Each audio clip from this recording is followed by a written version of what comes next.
चलिए ध्यान देंगे यहाँ पर सभी को। ये चैप्टर नंबर 8 जिसका नाम क्या है, ट्रिग्नोमेट्री अर्थात त्रिकोणमिति। सबसे पहले हम यहाँ पर यह बात बतलाते हैं कि त्रिकोणमिति का मतलब क्या। ठीक है, त्रिकोणमिति का मतलब क्या। तो देखिए यहाँ इसके नाम से ही प्रचलित है या यहाँ नाम से ही जानकारी हो जाती है कि त्रि का अर्थ होता है 3, और यहाँ पर कोण यानी 3, यहाँ पर कोण, मिति का मतलब यहाँ पर होता है क्या चीज, माप। एक्चुअली इसके जगह पर हम भुजा का प्रयोग करते हैं। यानी त्रिकोणमिति में अगर देखा जाए तो 3 कोण या 3 भुजाओं के माप की जानकारी प्राप्त की जाती है। अगर बात देखा जाए तो 3 कोण, 3 भुजाएं एवं 3 शीर्ष त्रिभुज में होते हैं। ठीक, 3 कोण, 3 भुजाएं और 3 शीर्ष त्रिभुज में होते हैं। तो इस तरह से इस अध्याय में यानी त्रिकोणमिति चैप्टर में त्रिभुज के माप की जानकारी की जाती है। क्यों? क्योंकि त्रिभुज में 3 ही कोण होते हैं, 3 भुजाएं होती है और 3 शीर्ष होते हैं, और इन्हीं के द्वारा 3 कोणों का क्या होता है, निर्माण होता है। तो हम इस आधार पर कह सकते हैं कि त्रिभुज के मापों का या उनके कोणों का या उनके भुजाओं का अध्ययन जिस अध्याय में किया जाता है उसे हम गणित की शाखा त्रिकोणमिति के नाम से जानते हैं। हालांकि हम यहाँ पर 4 बातें इंपॉर्टेंट अभी लिखे हुए हैं, पहले इसको समझाते हैं और उसके बाद में नेक्स्ट वीडियो में हम डिस्कस करेंगे या नेक्स्ट क्लास में। जैसा कि यहाँ पर लिखे हैं कि अंग्रेजी शब्द ट्रिगोनोमेट्री की व्युत्पत्ति ग्रीक शब्दों मतलब 3 ग्रीक शब्दों से हुआ है। ठीक है, ट्राई, ग्नो या गोन इसको बोलते हैं, और मेट्रॉन। ठीक है, यहाँ पर सामने है ट्राई, TRI।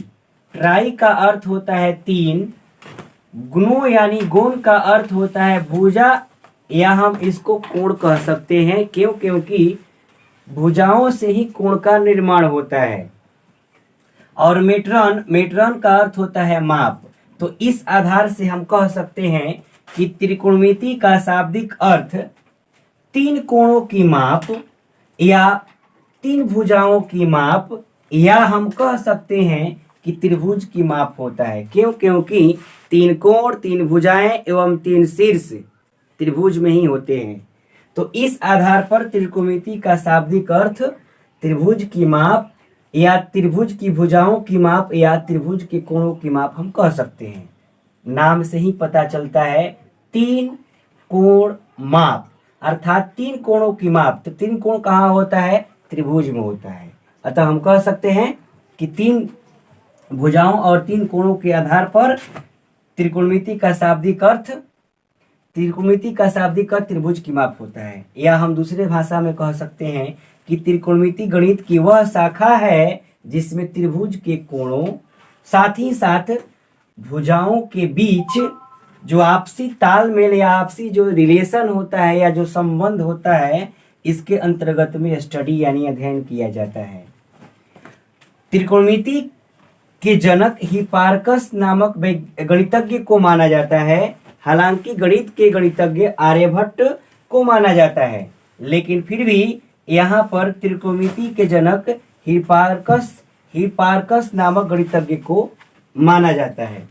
सीधी सीधी बात यह है कि यह 10th क्लास के ही नहीं दृष्टि से बल्कि जितने सारे आपके कॉम्पिटिटिव एग्जाम आते हैं उस एग्जाम में गणित की यह शाखा अहम भूमिका निभाती है। हालांकि त्रिकोणमिति के जनक हिपार्कस तो माना जाता है, लेकिन इसके अलावे त्रिकोणमिति के शाखा में अन्य प्रकार के वैज्ञानिकों की या गणितज्ञों की भूमिका रही है। जैसे थेल्स नामक वैज्ञानिक, थेल्स नामक वैज्ञानिक ने इनमें बहुत सारी भूमिकाएं निभाई। बहुत सारे गणितज्ञ हैं जो त्रिकोणमिति में मतलब अपना अपना भूमिका निभाए हुए हैं। हाँ, सभी को ध्यान दें। यहाँ पर पिछले वाले वीडियो में या पिछले क्लास में हम डिस्कस किए थे त्रिकोणमिति के बारे में, और आज के इस क्लास में हम डिस्कस करेंगे त्रिभुज और उससे संबंधित उसका प्रकार के बारे में। सबसे पहले आप सभी जानते होंगे कि त्रिभुज किसे कहते हैं। 3 रेखाखंडों से बनी बंद आकृति को त्रिभुज कहते हैं। 3 रेखाखंडों से बनी बंद आकृति को क्या कहते हैं? त्रिभुज कहते हैं। ठीक, त्रिभुज के जो कुछ प्रकार होते हैं यहाँ पर हम सामने अंकित किए हैं। त्रिभुज के प्रकार 2 टाइप्स से देखे जाते हैं, एक कोण के आधार पर और दूसरा भुजा के आधार पर। तो अभी हम डिस्कस कर रहे हैं भुजा के आधार पर। तो भुजा के आधार पर ठीक त्रिभुज के प्रकार। तो भुजा के आधार पर त्रिभुज 3 प्रकार के होते हैं। भुजा के आधार पर त्रिभुज कितने प्रकार के होते हैं? 3 प्रकार के होते हैं, जिसमें से पहला नाम आता है इक्विलेटरल ट्रायंगल। इक्विलेटरल ट्रायंगल मतलब कि समबाहु त्रिभुज। समबाहु त्रिभुज, इक्विलेटरल ट्रायंगल, समबाहु त्रिभुज, यानी जिसमें तीनों भुजाएं आपस में क्या होती हैं? बराबर होती हैं, उसे हम समबाहु त्रिभुज कहते हैं। ठीक, अर्थात जिसकी तीनों भुजाएं बराबर हो, जिसकी तीनों भुजाएं आपस में बराबर हो, उसे समबाहु त्रिभुज कहते हैं। अर्थात इस फिगर के माध्यम से यहाँ पर हम एबीसी एक ट्रायंगल बनाए हैं, जिसमें AB बराबर BC है और BC बराबर CA है, यानी AB बराबर BC और BC बराबर CA, यानी तीनों भुजाएं आपस में बराबर होती हैं। ठीक है। और दूसरा टाइप्स होता है isosceles triangle. Isosceles triangle, isosceles triangle ठीक समद्विबाहु त्रिभुज। अर्थात इस नाम से ही पता चलता है कि सम का अर्थ होता है बराबर, द्वि का अर्थ होता है 2 और बाहु का अर्थ होता है भुजा। अर्थात ये हुआ कि जिसकी 2 भुजाएं, कोई भी 2 भुजाएं, त्रिभुज में 3 भुजाएं होती है, कोई भी 2 भुजाएं आपस में क्या हो? बराबर हो।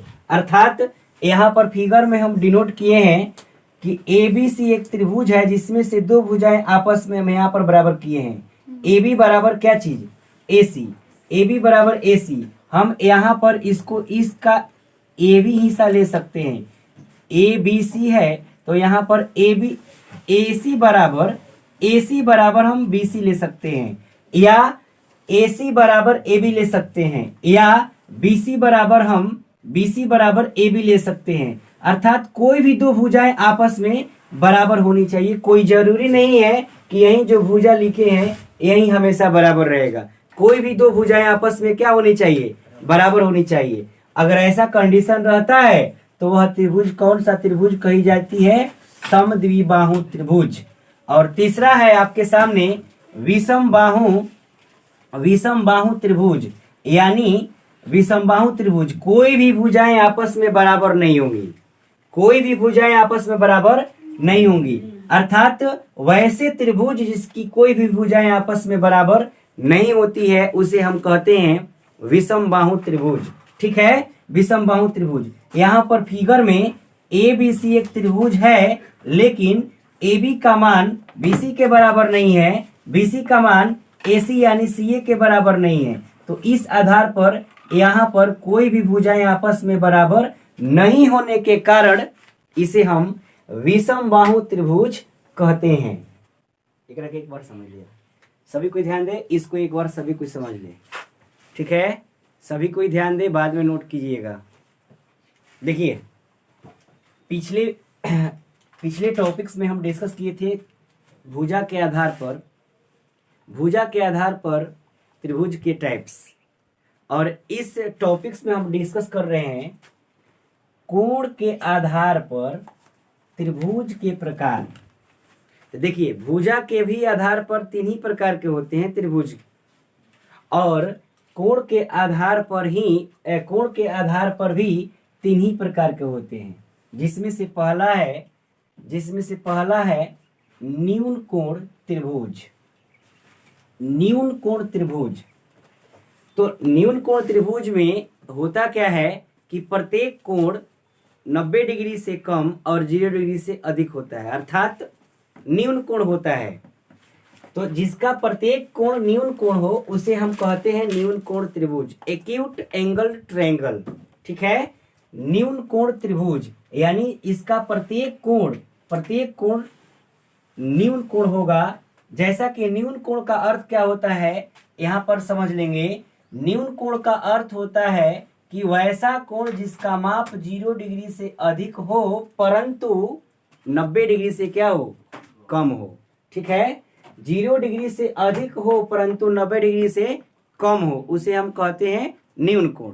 तो ऐसा ही कुछ कंडीशंस देखने को मिलता है न्यून कोण त्रिभुज में कि प्रत्येक कोण 90 डिग्री से कम होता है, प्रत्येक कोण 90 डिग्री से कम होता है और 0 डिग्री से अधिक होता है। ठीक, चलिए अगला हम डिस्कस करते हैं समकोण त्रिभुज, यानी इसको कहते हैं राइट एंगल ट्रायंगल, समकोण त्रिभुज। यानी यहाँ पर इस ट्रायंगल में कोई एक कोण 90 डिग्री का होता है, अर्थात समकोण होता है। तो जिस त्रिभुज में कोई एक कोण का माप 90 डिग्री हो उसे हम समकोण त्रिभुज कहते हैं। तो यहाँ पर डिस्कस छोटा सा पॉइंट्स में है कि जिसका कोई एक कोण 90 डिग्री हो उसे हम समकोण त्रिभुज कहते हैं। और इस अध्याय में समकोण त्रिभुज की ही चर्चा होगी, अर्थात जो ट्रिगोमेट्री नामक चैप्टर है उसमें समकोण त्रिभुज ही डिस्कस करने हैं, यानी राइट एंगल ट्रायंगल ही बार बार पढ़ने को मिलेगा। इस चीज को ध्यान में देते हुए चलेंगे।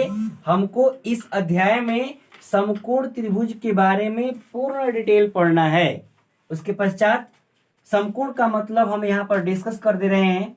समकोण का मतलब ऐसा कोण जिसका मान 90 डिग्री होता है। ठीक, और अगला स्टेप्स है अधिक कोण त्रिभुज, जिसका कोई एक कोण अधिक कोण हो उसे हम अधिक कोण त्रिभुज कहते हैं। अधिक कोण का अर्थ होता है 90 डिग्री से अधिक और 180 डिग्री से कम। 90 डिग्री से अधिक और 180 डिग्री से कम, हम तब उस स्थिति में कोण को हम कहते हैं अधिक कोण। ठीक है, तो इस पूरे टॉपिक्स में यही बात हम डिस्कस किए क्या कि कोण के आधार पर त्रिभुज के प्रकार कितने होते हैं। तो कोण के आधार पर त्रिभुज 3 प्रकार के होते हैं। फटाफट सभी को एक बार देख ले। जिसका प्रत्येक कोण न्यून कोण हो उसे हम न्यून कोण त्रिभुज कहते हैं। वैसा त्रिभुज जिसका कोई एक कोण 90 डिग्री हो उसे हम समकोण त्रिभुज कहते हैं। और जिसका कोई एक कोण अधिक कोण हो उस प्रकार के त्रिभुज को हम अधिक कोण त्रिभुज कहते हैं। आज की इस वीडियो में इतना ही तक रहेगा। आप लोग इसे अच्छे से देखिए और जहां पर त्रुटि हो कमेंट करें, लाइक करें और साथ ही साथ मेरे चैनल को सब्सक्राइब करें। Thank you.